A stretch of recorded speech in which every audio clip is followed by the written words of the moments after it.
With that, I'm going to hand things over to Dr. Nathan Dorn. He is a biologist and professor at the Florida International University, and he is going to talk to us about the impacts of swamp eels in the Everglades. So thank you, Dr. Dorn, for coming here to talk to us today. I'll hand it over to you. Thank you very much, Kayla. I'm going to share my screen and I'll get started, but I also wanted to say it's makes me happy to see so many people interested in these topics and, of course, invasive species. I see maybe just a few of you that I know. It looks like I shared the wrong screen there. Let me make sure I got the right screen. Does that look all right? Now it does. Yep, you're good. Okay. All right. And you can see the pointer. Yep. Great. Okay. Today I want to talk about this particular invasive fish that's become a large part of my research program at FIU. And my research program really is more about the restoration of the Everglades. At least I think about it that way. But since coming to FIU in 2021, this fish that's in a lot of our wetlands now and is slowly invading the entirety of the Everglades has become a focal point for our attention now. There are a number of people that were involved in this research. I'm going to mention a few of them as I go through my talk today, some of the postdocs and a student in particular, but there are many unnamed excellent technicians that have come through my lab that did a lot of the work collecting a lot of the data here. So before I get into the eel, I want to give a little context about the ecosystem, just to make sure we're on the same page, because I know we have a wide geographic area represented here, though perhaps many of you know about the Everglades. But let's talk about the Everglades, and then we'll get to the eel. So when I talk about the Florida Everglades, I mean this large, spatially extensive, topographically flat, subtropical, shallow wetland ecosystem in the southern part of the peninsula, south of Lake Okeechobee. And this is a picture taken from a helicopter flying over Everglades National Park. And when you look down on this flat wetland landscape, everything here is wet except a few of those points of tree islands, like here. If it were to set you down anywhere in this wetland, your feet would be wet. This time of year, it's wet season, and although there's vegetation everywhere, everything's flooded. And so that's the large context of the Everglades. It was historically, of course, a flowing wetland ecosystem, and that's why it gets the name River of Grass in Marjorie Stoneman Douglas's work. It doesn't, across the extent of it, flow the way it used to because it's been cut up with its degradation and drainage in the 20th century. But let's just go down and look at one of these wetlands, because the context for the work we'll be talking about today is really easier to see when we start to go down. Now, the Everglades, if we were to zoom down, then we'd find a couple different types of habitats here in the Everglades. What you see right in front of you, we're just going to refer to as a slough habitat. And then there's microtopographic relief that takes you up into sawgrass ridges behind that are a little bit shallower because the elevation typically is a little bit higher. But we have lily and spike rush sloughs and then ridges interspersed. And those are the two main habitats of the central Everglades we'll be talking about today that make up most of the Everglades, freshwater Everglades. If you looked into the water, and this is the focus of a lot of our research, you'd find a number of small animals less than 5 centimeters long, mostly small fishes like the mosquito fish here on the right-hand side of the screen, the grass shrimp, crayfish, killifishes, a number of species. There's just one example here. And at least we used to have apple snails, though we hardly have any of those anymore, that feed the federally endangered snail kites. But these are really the focus of our research. What about water management and restoration will affect or drive abundances of these animals, making them available for birds? And I'll mention that again in a moment. Now, the Everglades is under a long-term, large-scale replumbing. It's really a replumbing job of all of South Florida. Many of you know this. With a pre-drainage flow shown on the left-hand side of this screen, historically, Lake Okeechobee would flow out into a continuous wetland from Lake Okeechobee's southern edge all the way to Florida Bay and the Gulf. and with some outlets also going through the cities here in Broward and Palm Beach and Miami-Dade County, particularly Miami-Dade. But today, the current flow is a drain system because of operations and changes to the system in the 20th century that pushes water east and west, and only a little bit reaches the south, which starves the estuaries, but also has affected the ecology of all the animals in the freshwater system since the water levels have come down and the spatial extent's been minimized as well. The planned restored flows on the right-hand side, and that's the big context of the work in the lab, is really to understand how our water levels, hydroperiods, drought frequencies will affect the production of small animals, and in particular for colonies of nesting wading birds. These are foraging white ibis during the nesting season. They are feeding in very shallow conditions, and this is really where the ibis, that you can find them in your lawns and at the coast all times of the year. This is where they're going to breed freshwater wetlands, and they need freshwater prey, and particularly crayfish, it appears from the work we've done, that they're trying to get out of the mud here. But the basic idea is that the wetlands in southern Florida produce small aquatic animals. They become food for nesting wading birds in the winter, the spring, or the dry season. So the wet season, you make the animals. The dry season, the birds glean the animals and feed on them, then feed them to their young. So the very simple chain of interaction is hydrologic restoration should enhance prey production, which should enhance wading bird nesting, because the southern part of our peninsula is and especially was the epicenter of long-legged wading bird nesting and diversity for the southeast. Okay.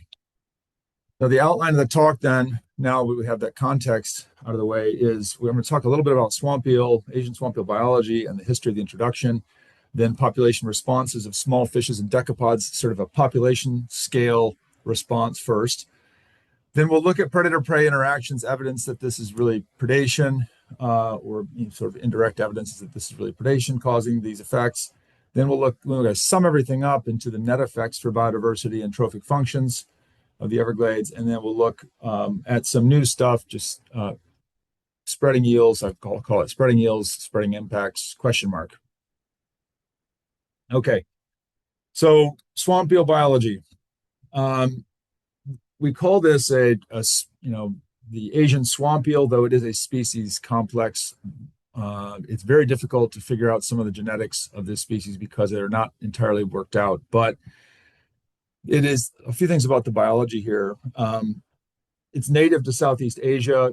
And when I say that, I mean anywhere from temperate China west to Bangladesh and then south into Indonesia, but also Vietnam and other places like that, Malaysia.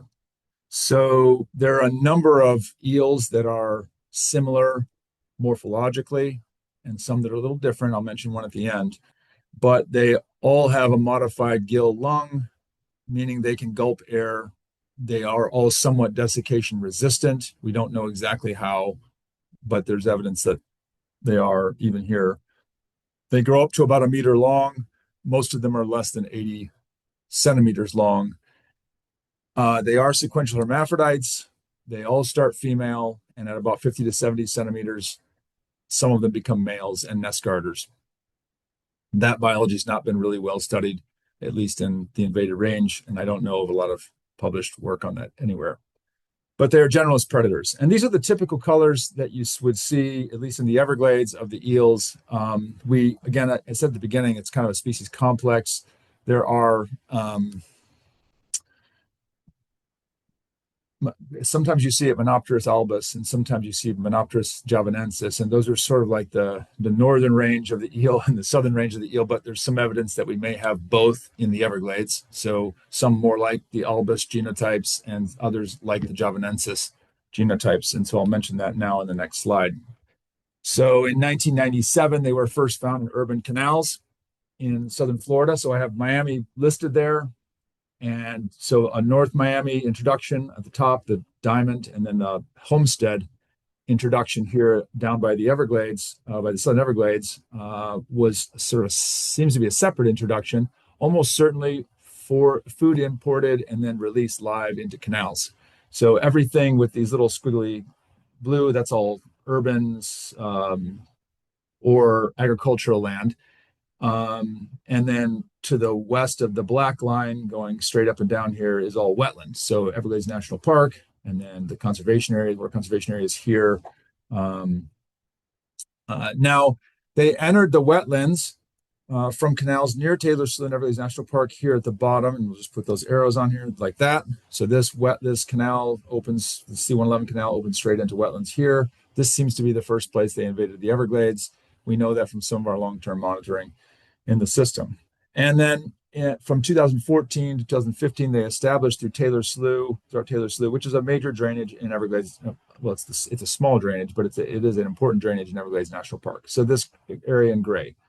Now, I've outlined two areas in gray here that are the main drainages in Everglades National Park, meaning these are large wetlands that I showed you pictures of earlier, and they drain south and westward. But they happen to be areas where we have long-term monitoring. And areas in between them are also wetlands. So this is a contiguous wetland in here. It's just that these are the deeper areas. So they are more permanent wetland. Our long-term aquatic monitoring in these places, it looks like this: throw trap and two technicians here working the throw trap. They get by throwing this 1 meter squared throw trap open on the top and the bottom into the marsh. We can scoop out all the animals with a standardized protocol and get population densities of small fishes, insects, crayfish, other decapods and gastropods. From these black points on the map, we have data sets that are now closing in on 30 years in extent, and that means we have density data for all these animals before and after the invasion. Each of these points, I should mention, in Taylor Slough is not just a place where we take one trap, but 5 times a year we visit those points and take somewhere between, I guess I have to calculate that. There are three to five plots associated with each of those. And in each of the 3 to 5 plots, we take 7 throw traps. So we have average densities going through time for 30 years of these small animals in the Everglades. And I'll just say now this kind of points to the importance of these long-term monitoring programs to see these before-after effects of these invasions. And I'll probably mention that again at the end. Fortunately, we have it in this case. I realize not everybody does. So first, let's talk about the population responses of small fishes and decapods. These are a couple published papers by a postdoc that worked with me for several years, Matt Pintar. And let's first go in and look at the electrofishing data from Taylor Slough.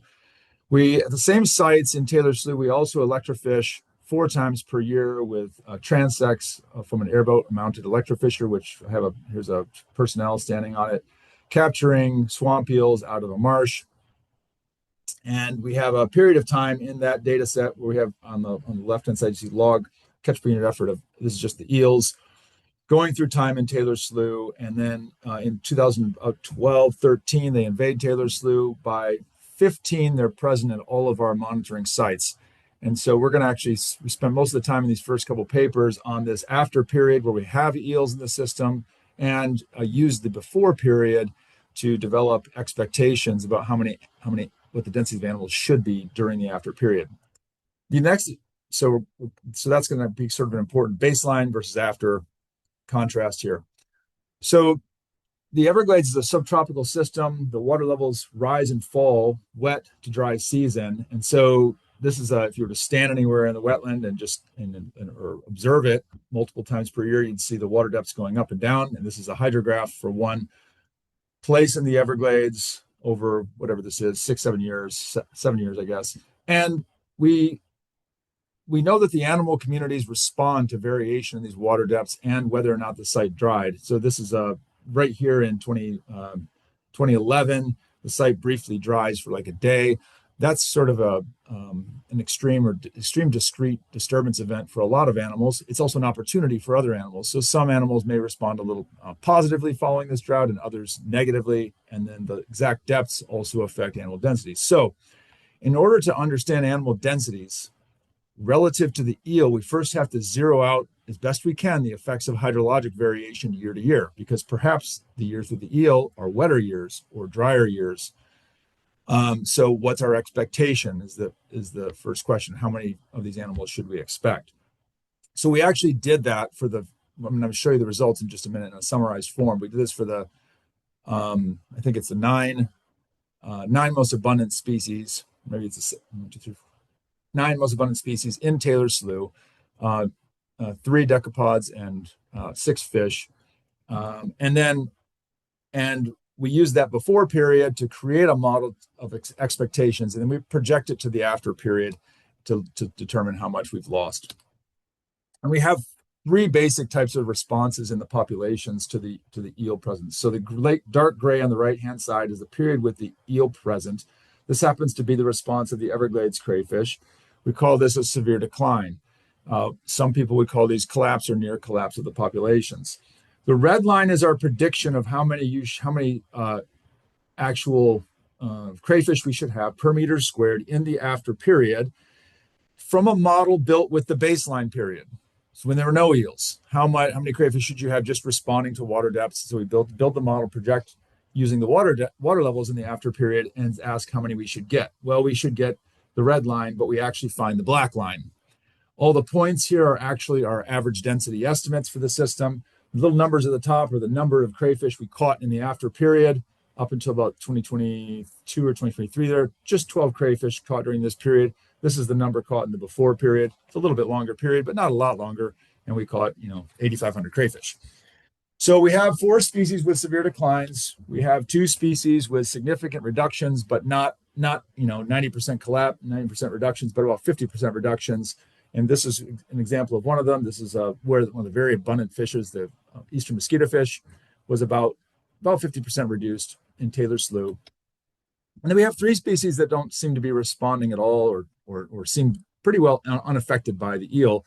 And the bluefin killifish is one of the examples. And you can see that the red line and the black line basically follow each other. Okay. These averages. I know there's a lot of scatter in the points because there's all the different plots, all the different seasons for each year included here. This is sort of a grand average for the whole system, Taylor Slough. That's the black line that you're seeing, the grand sort of mean. And the red line is the prediction for that based on differences in sites, seasons, and water levels. All right, so we have 4 species with severe declines, both the crayfish and 2 species of fish, the Florida flagfish, the Mars killifish. Then we have mosquito fish and golden top minnow that are about 50% reduced, and then 3 species, including the eastern grass shrimp, another decapod, that don't really respond, at least in Taylor Slough. And then in a second paper that came out in Biological Invasions, Matt Pintar then looked at a couple more species in the system and found 2 more moderately abundant species have also declined by about 50%, the pygmy sunfish and the sheepshead minnow in Taylor Slough. All right, so some pretty big responses by some fairly abundant and otherwise important species. But all it says is a correlation at some level. Do we know that this is really caused by the eel? And before I go to talking about predator-prey interactions, I do want to say we did compare this to some reference systems because the rest of the Everglades and our long-term monitoring sites were not invaded on the same time course. So we could look at other places and say, are slough crayfish declining everywhere or just Taylor Slough? Is the mosquito fish declining everywhere by 50% or just in Taylor Slough where we have eels? And indeed, so we use those sorts of references there.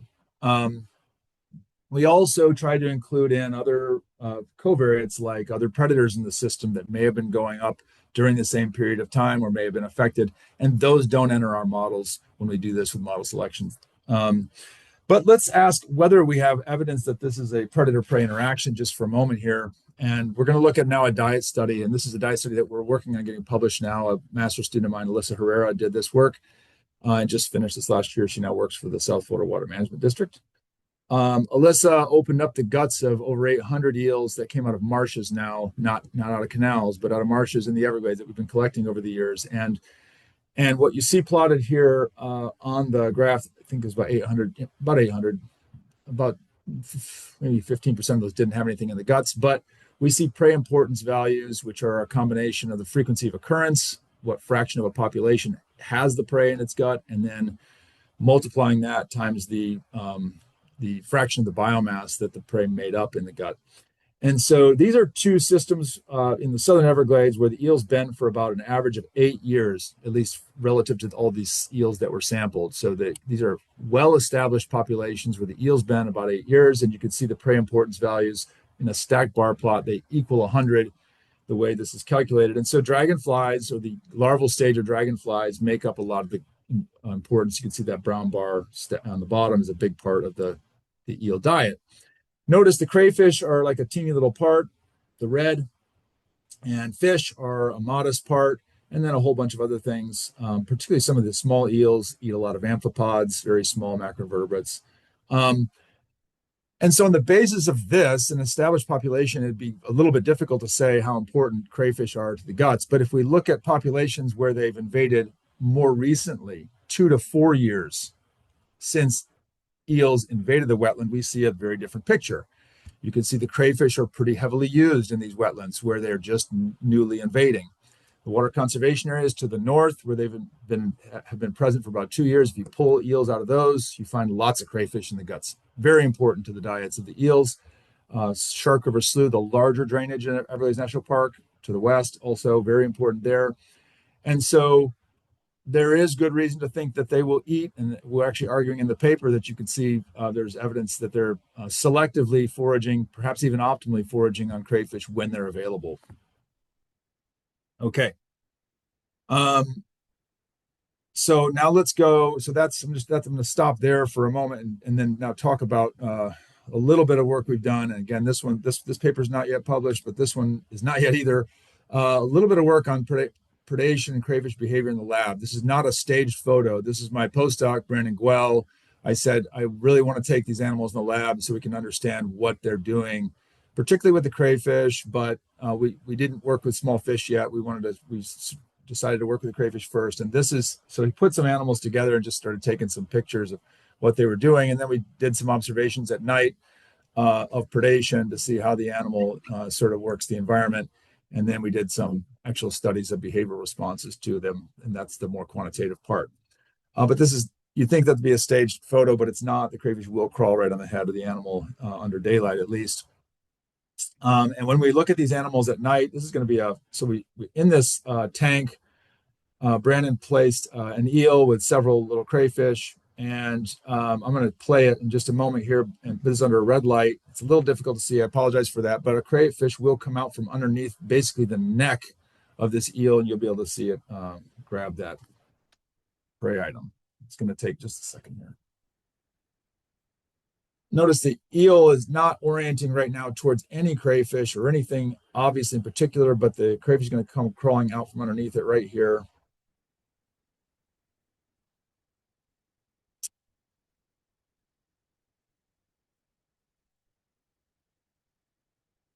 Just a moment. Here we go. There it is. Oh, did you see that? If you didn't, you might have missed it.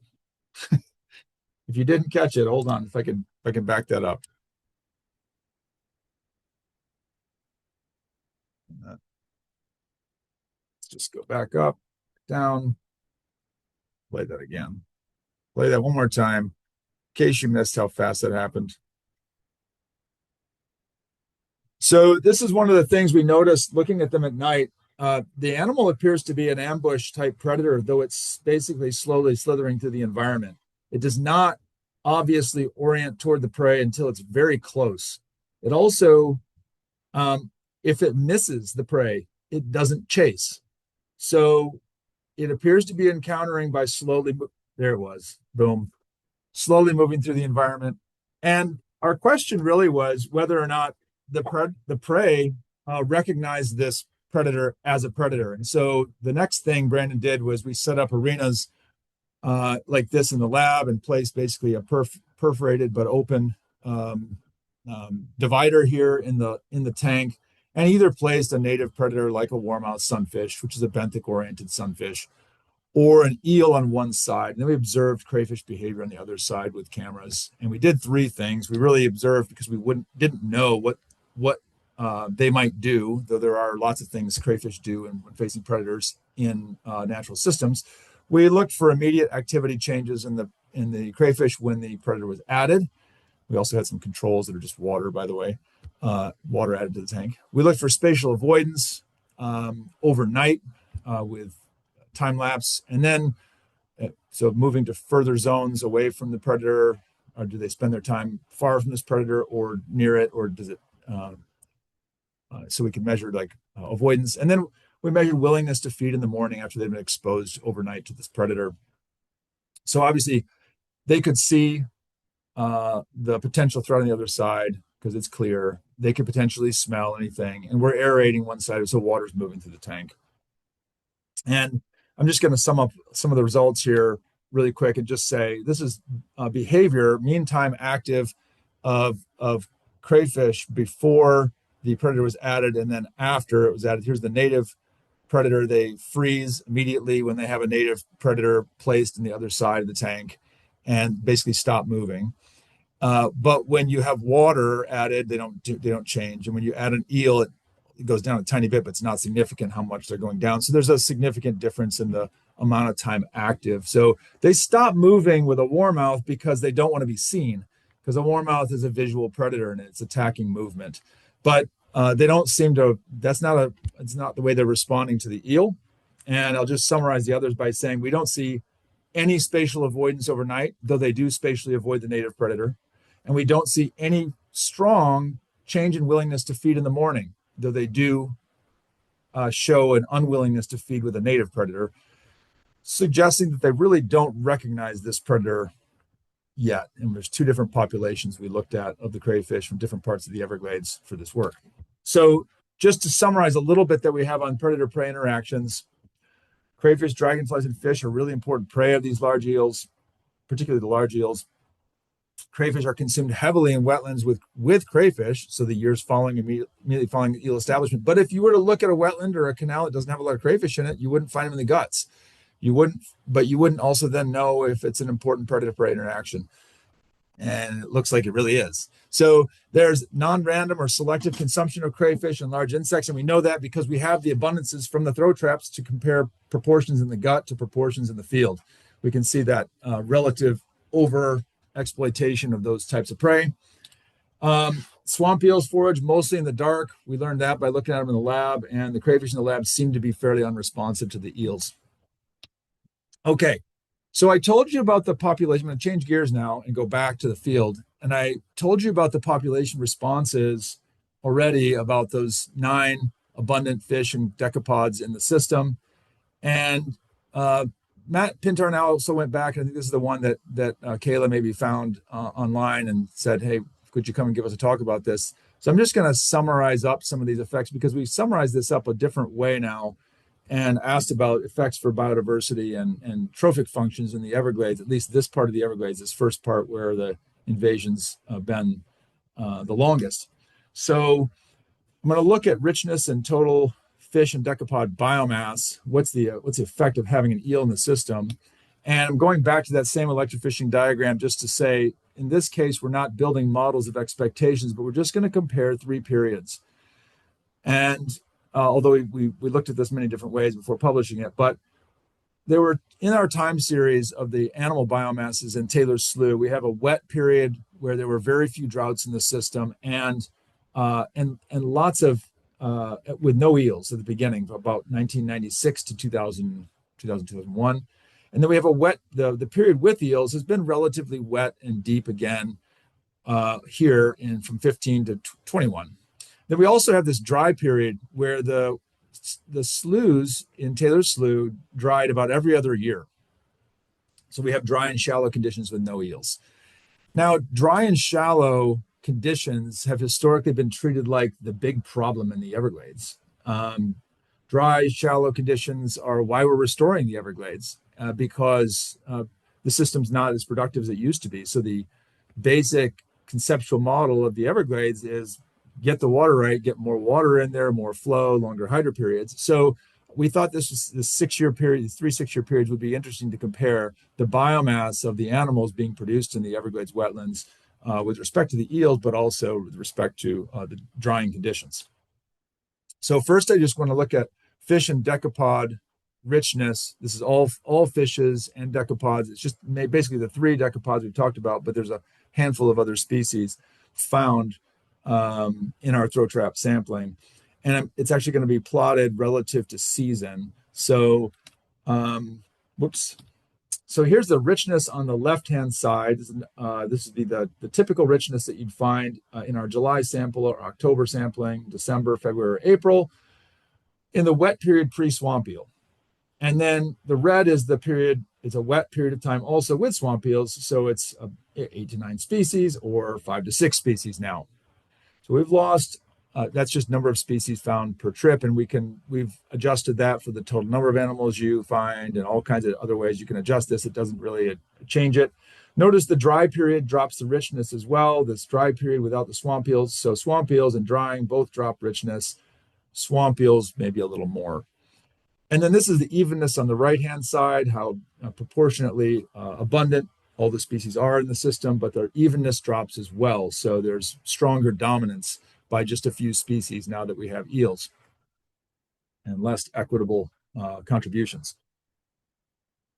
So now, and perhaps maybe the even more interesting point would be to turn all of this into biomass. Are we producing how much less biomass, if any less biomass? I mean, we're definitely changing the composition of animals, and I didn't show you the community structure, but we looked at this as well. But how much biomass are we making? And again, with the keeping in mind that the purpose of a lot of the restoration is to make more food for wading birds that are nesting in the dry season, then feeding their young. There's a number of species in this picture, feeding their young fish. And we know from diet studies that we've done in my lab and other labs that they're primarily feeding their prey or feeding their offspring, their nestlings, fish that are greater than 2 centimeters long, and crayfish. Those are the two big groups that are fed to nestling birds in the Everglades. Okay, so what did happen during these periods? First, let's look at total biomass. And again, I've got stacked bar plots here, and these are all the species. Some of them might be species groups like the Lepomis. All the sunfishes are in purple, and then there's a group for other here. But this is all of our densities now turned into mass. I believe this is damp mass. The wet period with no eels on the far left-hand side, the average biomass in grams per square meter. And then the far right side is wet with eels. You can see, of course, we lost the greens. Those are the crayfish, and you knew that they were lost already because I showed you that. But this is how much biomass is lost when you lose the crayfish. And then the fish are basically the purples and blues, and then this one other invasive fish, the Mayan cichlids on the top, that bright pink purple. So when you add all that together, the total biomass loss is about 68%. Standing stock of small animals in the Everglades. That includes baby eels. Baby eels are in there, so young eels are included in the biomass estimates of fish. That was interesting, but we also wanted to know, what about things that are specifically wading bird prey, because they don't just feed their young everything. And if we do that, we drop out the shrimp and some of the small fish, and it turns out the difference here is now actually an 80% loss of standing stock biomass in Taylor's Slough of things that birds eat and feed to their young. And this is an even more dramatic response to the system. Okay, and again, you can see drying has an effect, but a very small effect compared to the presence of the eel. So the summary for Taylor's Slough, then, the first place that they invaded is we see fish and decapod richness reduced about 25%, a little more. Prey biomass loss for wading birds or the wetland trophic function was about an 80%, about 80% loss there. And if you put all this together with some of the recent rhetoric about ecosystems and ecosystem change, you could say that this is a collapsing ecosystem just based on this invasive fish. And so I'm not quite there yet, except I've called it that in the paper. I've said that, you could, by some definitions, call it a collapsing system now, at least in this little corner of the Everglades. Our big concern now, then, changing directions one more time, is to say we have a spreading eel, and do we see spreading impacts? So almost everything that's been published, that we've published so far about the eel's effects on the Everglades has come from this one slough down in the corner of the Everglades that I mentioned several times, Taylor's Slough. But the eel has moved into Shark Slough and further north into the conservation areas as well. And so we're going to talk about that just for a minute now. And this is work being done by my current postdoc, Flavian Garcia. Now, so they've eels have first moved west, or at least one place they've moved is westward into a different kind of habitat. It's not really a slough, but a marl prairie. This is a very short hydroperiod wetland, dries every single year, very shallow water depths. And that's the first place we're going to look for some of their effects. And then we're going to look for effects in Shark Slough. Shark River Slough is a very big system, deeper water than Taylor Slough, somewhat higher nutrient levels, somewhat higher stem, actually quite a bit higher stem densities, so more structure in the water. And we'll also look for their effects up in Water Conservation Area 3B. Before we go to talking about all that spread, I want to mention one thing. The actual distribution of this animal is published. We did this as well during this period of time. This is just the I'll show you the bigger map later for Florida, but this is the eel presence by year by color over 3-year periods using our records, the records by the park, the records by FWC that we could get access to, and iNaturalist, and as well as using some of the USGS resources to see where we could find them. So Matt Pintar did this publication as well. You can see all the dark colors on the left are basically associated with canals in the urban environment, and then they spread into the Everglades. The green and the yellows are periods 2016 to 2020, and then 2021 to 2024. So you can see them moving westward and northward. And this invasion in the north up here in Palm Beach County, I think is a different introduction, probably. We suspect it is, and they are now in Loxahatchee National Wildlife Refuge too. So we do have evidence there as well. So the one interesting thing from this I'll add, though, is that we've also sequenced some of the DNA, the same Tim Collins, who did some of the early work on the original introduction back in 1997, has done some sequencing of these, and this is not published yet either, but we've done about 47 eels from Everglades National Park and WCA3A, and there's no evidence for new introductions, and that's kind of positive. In other words, the same eels, it appears the same genotypes that were here introduced in Miami in the 90s are the same, whether mitochondrial or nuclear DNA. You can see basically the same genotypes moving out into the Everglades with no obvious new stuff. But the North Miami eels, which were, again, north of Miami here, are out in the conservation areas. And the Homestead eels down here are in Everglades National Park with very little mixing, though there is some evidence that the southern eels are starting to get up into this area now in the water conservation areas. Okay. So spreading eels, spreading impacts, question mark. First, we're going to look at that marl prairie in the south, this very different habitat, a non-slough environment. Again, it's the kind of place that you'd expect to find very few fish in the Everglades, and it tends to be dominated in terms of its biomass by crayfish, and particularly the Everglades crayfish, which is quite sensitive to all fish, native and introduced fish, and it burrows annually. It builds a burrow in the marl, looks like this, and it'll close it up eventually, and it may stay underground for months and months before it comes back up in the spring or in the early summer when the wetlands flood and drops its babies all over the marl prairie. So we have actually a second monitoring program, but we don't monitor as frequently. It's once per year, and it's all these squares across the system here. That's the Comprehensive Everglades Restoration Plan monitoring assessment sampling units, or primary sampling units. Our long-term sites I've been talking about thus far are these black circles.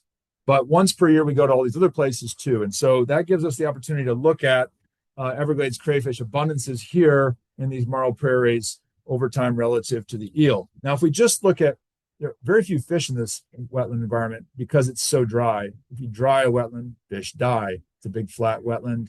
There's nowhere for them to go. But crayfish do okay, particularly this species. If we just look at the abundance, the densities, we know eels established around 2014-ish in Taylor's Slough, and this is known as the Perrine Marl Marsh. So it looks like numbers really went down, though it's a little hard to tell exactly, and it'd be nice to have a reference. But what we did is we said, okay, let's look for a reference. So this is we have a reference system across the slough, across Shark Slough over here, which is also a marl marsh, and we used it like a control. And so we have it didn't get invaded by eels until about 2023. Maybe we found some evidence of one in 2023 there. And so we've now used these in a before-after control impact style design to look at the dynamics of crayfish in these two marl marshes. Again, I can't emphasize enough, this is a very different environment, not one you'd expect to have a lot of fish predation pressure in, but we have before periods, before the eel was invaded in this marl marsh, 2006, 2014, we have a data set there, once per year sampling, and then after 2015 to 2024. But they don't really enter this marl marsh over here until about 2023, but we consider it basically eel free for the purposes of this analysis. The control is known as the Okeechobee marl marsh on the other side of Shark Slough. And this is what we basically find. These are we actually modeled the crayfish separately for each of the two regions, and then made projections forward into the after period, after 2014, and then compared it to actuals. And so we're actually looking at a standardized residual here. But what we're trying to do is basically ask whether the dynamics are changing in the after period in the impact region, where we know we have eels and abundant eels. And indeed, the residuals are becoming increasingly negative in the impact region. In the before period, no real difference. In the after period, increasingly negative residuals in the impact relative to the control that didn't get eels till right at the end. And so we see a significant decline of Everglades crayfish in a very dry environment after the eels have invaded. This is about a 70% loss of crayfish, even in a very dry wetland. Okay, so let me quickly move to these last two and just say we've also looked for effects in the conservation area 3B and Shark River Slough. And these are much larger drainages than Taylor Slough and higher nutrient levels. Water conservation area 3B is a fairly degraded habitat, a lot of sawgrass encroaching, and it doesn't have as much water level fluctuation. It's state managed. And they invaded there about 2017, and then Shark Slough about 2021. And so again, we're going to go back to those long-term monitoring points, the black points here, and then the black points there, to look at before after contrasts. When we look at Shark River Slough, this is the time series of this is the eastern mosquito fish.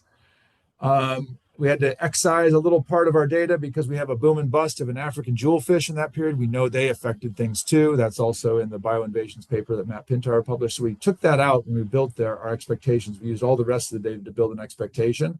And then we looked at the period after, and we don't really see an obvious change for this species after eels invaded Shark River Slough, but we do for some others. Here we see about a 50% loss of crayfish, the Slough crayfish, 37% loss of the bluefin killifish, and 100% loss or complete absence now of the Florida flagfish. Okay, going up into 3B, it's a little bit more complicated yet, but actually a 30% loss of the mosquito fish, a 75% loss of the crayfish, no change in this golden top minnow, and a very difficult to understand flagfish problem. We have a little trouble with our models for this one. But nevertheless, let me just summarize that up now with the spreading eels and spreading impacts. The impacts are mostly consistent with what we saw in Taylor Slough, though the eel's not been there as long, and we're doing some post-processing of exactly of some of these models. But wherever they're appearing in additional larger sloughs, they are having some effects, and particularly some of the same species we're seeing effects on again. Impacts on crayfish and marl prairies indicate this novel predator can change the limiting factors in temporary wetlands to fish, where it was presumably drought or some other factor in the past. We have no way to remove this animal from the wetlands. I'll say it now, so I know somebody's going to ask the question, but lack of evidence for the new introductions since 1997 is a very small piece of good news, suggesting that we have a pretty small gene pool probably in the Everglades. But unfortunately, some of our restoration actions or expectations may need to be changed unless this eel shows signs of a decline or a bust, or the native communities can adapt. Of course, we know that some of the big birds eat them. I realize that. I'm sure alligators are eating them. There's no doubt. I think, though, to control them, something's going to have to eat the very small life stages of these eels, and we're not really sure what's happening there, if anything's really starting to pick those up. Okay, last thing about impacts, we do have a paper that came out this last year on some evidence that eels are an emerging threat to Everglades amphibians. That's mostly a geographic and spatial contrast of how long eels have been in a place and how many amphibians there are. This is done by Chris Searcy's group and his former student, Hunter Howell. It's a very interesting project. I don't think it explains all our losses of amphibians in the Everglades, and I know they don't think so either. But it does point out that eels came out as a more important explanatory variable than all the biophysical variables that they put in their models. Okay, now here's the last map.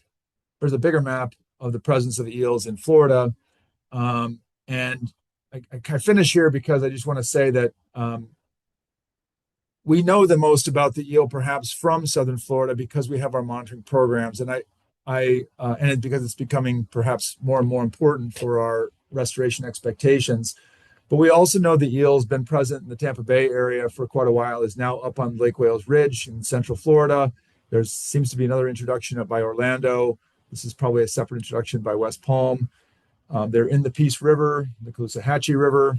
I hear rumors that they see them in Lake Okeechobee now too. More than rumors. You can still buy live eels in Florida. In fact, right, this is just down the road from my house. I can walk here in 5 minutes. This is not Monopterus. This is, I believe, Cuchia. It's a different species of yellow eel. Grows about the same size. $19 a pound from Vietnam. That was 2024. Probably more expensive now. But you can still get them, so they can still be introduced into Florida. We know that this is a population that's had more than a 20-year persistence on the upper Chattahoochee River Basin in Georgia. Clearly is quite cold tolerant to be persisting in the wetlands up in the upper Chattahoochee. And so all that's just to say, I think that we don't know the extent of the capacity of this eel, but I'll say thanks to my funding agencies, the Water Management District, USACE, Army Corps of Engineers, Everglades National Park, and several of my collaborators. But because we don't know what the capacity for the eel is, I just want to point out that this animal may be coming soon to your water bodies, and I think that in terms of threats to the Everglades, this is a big threat for wetland production. If you want to think about wetland production, the Everglades is a wetland, and biodiversity of the wetlands. In some ways, this is a more dangerous predator, devastating predator than even the pythons. All right, and I'll take any questions. Wow, thank you so much, Dr. Dorn. That was a lot of information and super impressive, all the long-term data that you had available. Everybody is muted, and I believe that I have to unmute you. So if you have a question, you can either drop it in the chat or raise your hand, and I'll unmute you.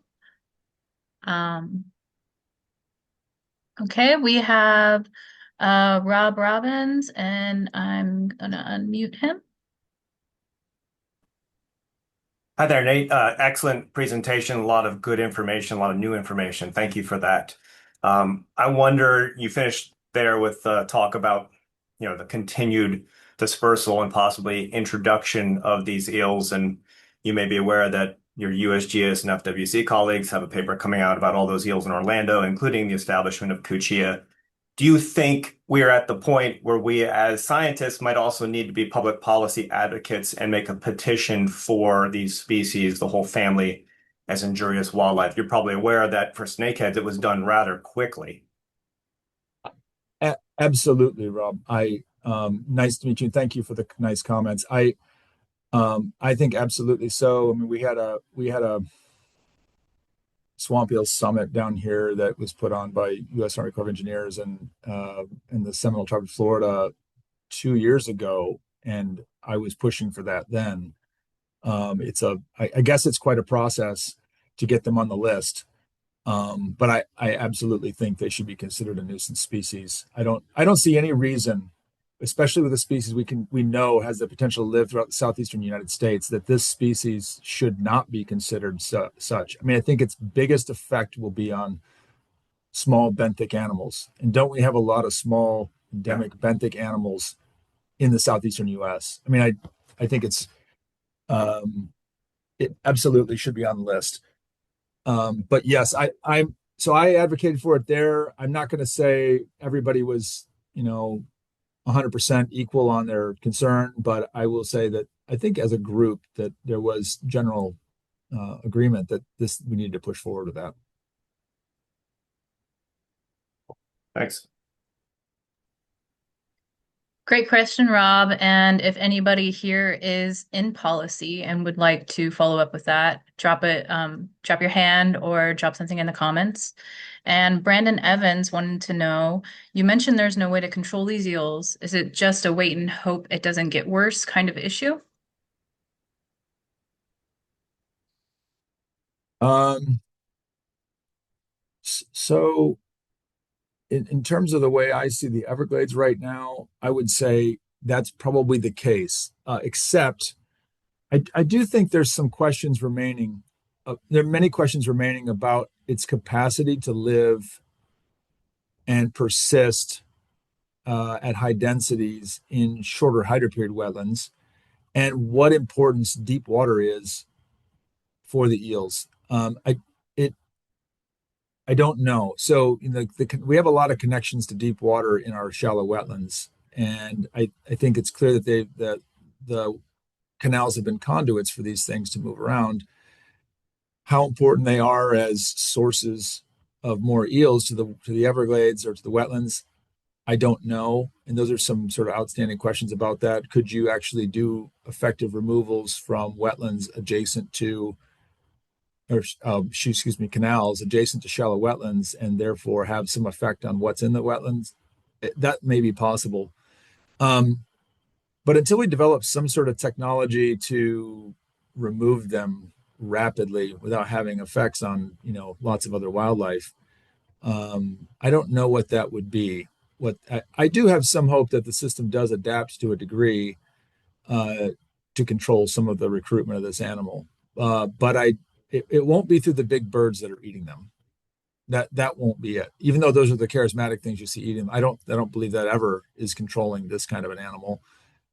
It just picks up a few big adults, and maybe hundreds of them, but there are millions of them presumably out there. This is the dominant fish now in Taylor's Slough in terms of catch rate of all of our big fish. We could go through a whole year, and maybe they're 95% of what we catch. We don't catch bass. We don't catch sunfish. We don't catch gar. We catch eels in Taylor's Slough. So I'm not really sure. Um, and I don't like doom and gloom. I wouldn't say it unless I was a little bit discouraged about that one, but but I don't really know what the answer is. If somebody wants to come up with a great trap, I'll try them. Okay, so send your trap designs to Dr. Dorn. Um, and we have John Frostbutter who said he asked if the eels are strictly freshwater species or if they can adapt to saltwater or brackish water. Great question. That's beyond the work that my lab does, but I know there are papers out there showing that they are at least somewhat salt tolerant. So they will enter estuaries. Jennifer Rehage's group down at the bottom of Shark Slough does find them in the creeks that become brackish in the dry season. And so, yeah, they have some tolerance to some amount of salt. I don't know exactly where that begins and ends. And again, I think the issue is whether it's salt tolerance or cold tolerance, what genetic group you're working with. And it's very, very difficult. You can't tell the difference between, at least as far as we have no markers right now to tell the difference between an albus and a javanensis morphologically. And they seem to act the same when you put them in the lab. I don't, they look the same, they act the same, the head morphology is the same, but the genetics are a little different. And they may have different tolerances, whether it's salt or cold.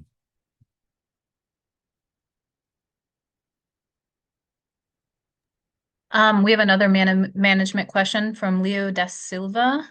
If eradication's not realistic, what is the current policy strategy to control the eel population and limit its spread? I don't think you'd have to tell me. I mean, someone else, FWC would have to tell me. I'm not sure that they have any policy in place right now to control spread of this animal. Again, this is, I think, the first question about policy is the first place to go, I think. And but I don't think that there's currently. Yeah, I don't want to say too much. That you'd have to ask someone else on that one. I'm so sorry. No, that's okay. If there's a manager who does want to answer If that anybody question in the knows, they comments, can say something. Yeah, go ahead. Or if you want to raise your hand, we have a few minutes still. And then Lee Kissick wants to know if you've eaten a swamp eel. No, no, my son would probably like to do that, but I have not. We've not eaten them. I will say a couple of comments about that. Actually, maybe I have tried. They do make a fried, deep fried eel. It's okay. But it is, I mean, that's how they're getting moved around. There's no doubt.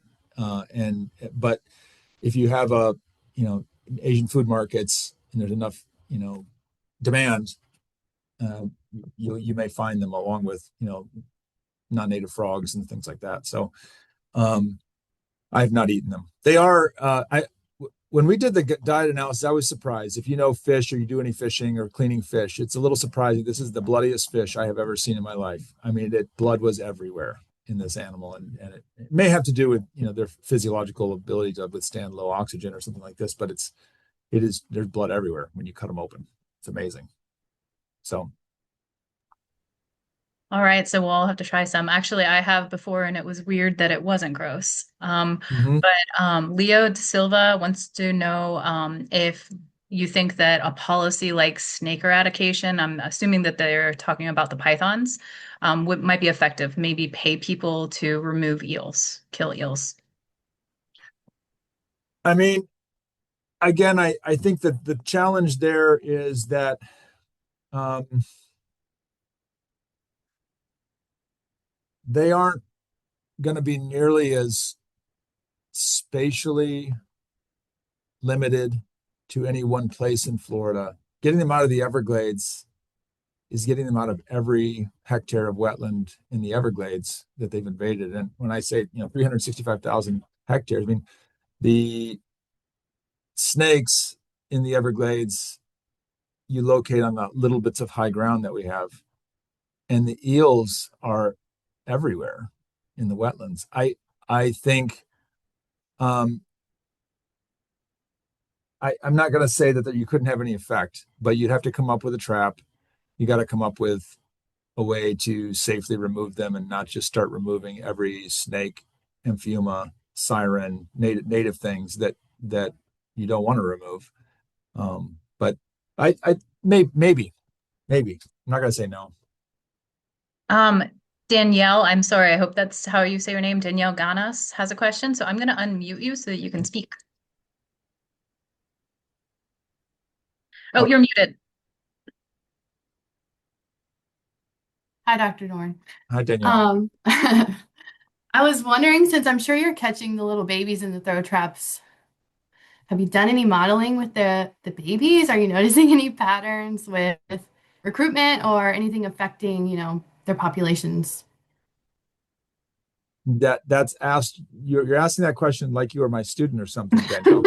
Danielle was my master's student years ago. Good question. We have not started doing much with the recruits yet. We know that after about 2 years of invading a wetland, you start to see the young ones in the throw trap. So there is a lag. Now, whether we're producing as many young ones per adult today in Taylor Slough as we were, 4 or 5 years after they invaded, that's an interesting question. And we've been keeping a lot of data on all these eels that we pull out of the wetland on the adults, and we have all the records of the babies. So we will eventually look for signs of population deterioration, but I'm not sure what that would be yet. Yeah. And yeah, I'm very interested in whether something starts eating them. We know they eat each other some, so if they're stuck for something to eat, they'll just eat a smaller one. So once they finish eating everything else, they'll start eating Yeah, themselves. they'll just be cannibals. I don't think we don't see any decline in things like dragonflies. That they're not going to reduce dragonflies. In fact, we see, if anything, the opposite effect. Dragonflies are doing quite well now that you got rid of the decapods. Unfortunately, the birds don't really eat those dragonflies much, so you have like a dragonfly eel shrimp ecosystem rather than fish and crayfish and native predators. Um, it's a very different community. Um, but yeah, that's a good question, and we will eventually look into that a little bit more closely because you do get some decent numbers, especially in July and October of young eels. Yeah, just thinking about management, Yeah, I think we,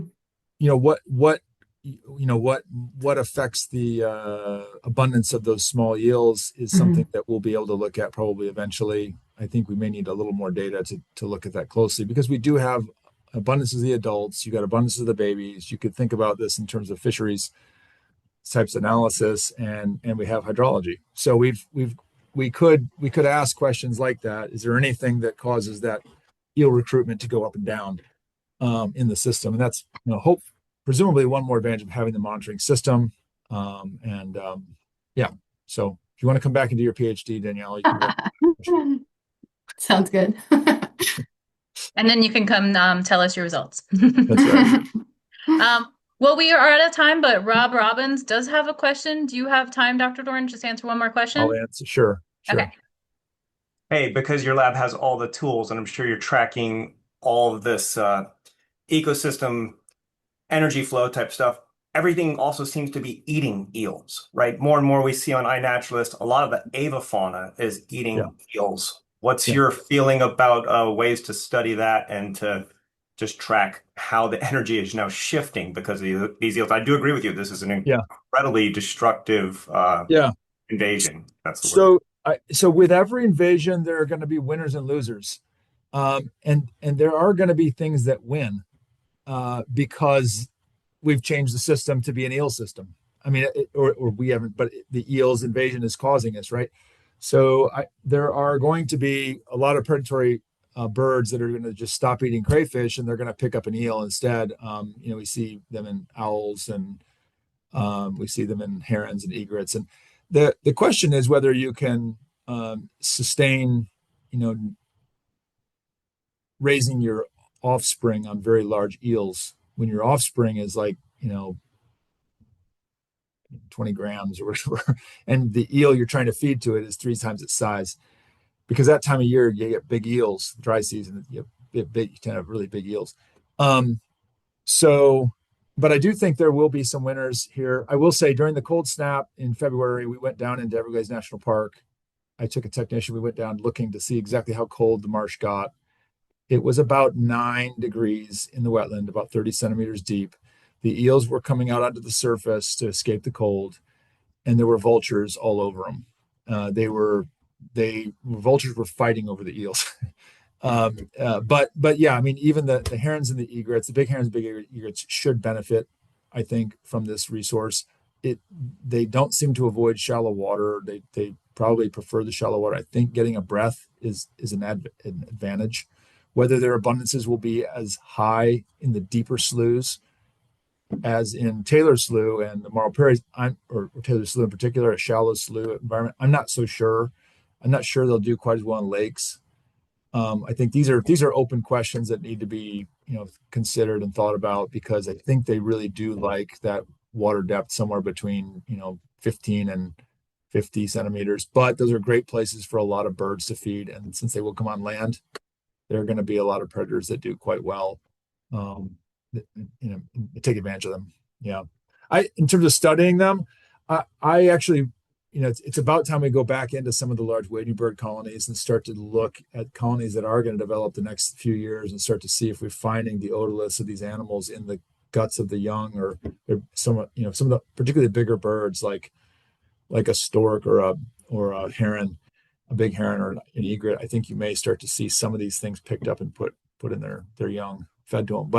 But it's in terms of energy flow. Yeah, I think when an animal gets its abundance, something's going to start eating them. They've got to once they learn. And there may be some predator naivete there right now, but I don't think it's going to last forever. Thank you so much. Yeah, it's just Yeah. remarkable all the reports of all these different creatures eating them. So I agree. I agree.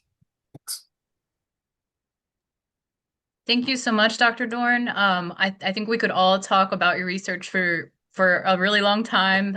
So comprehensive of all the ecological things going on in the Everglades with the swamp eels. And then for those of you that missed any of Dr. Dorn's talk, it will be posted on our YouTube today. Brian Falk said thank you for your talk. And thank you for coming, Brian. And we will also we'll have the links to the new papers up on the YouTube as well. And if you're interested in those, I dropped those in the chat. You can see the paper that Dr. Dorn just published this year in January on the amphibians impacts. So thank you so much. I think everyone really enjoyed your talk, and maybe we will see you sometime soon for another Southeast Risk event. But glad to be with you. Thank you. Thank you so much. Bye, everyone. Thanks, everyone.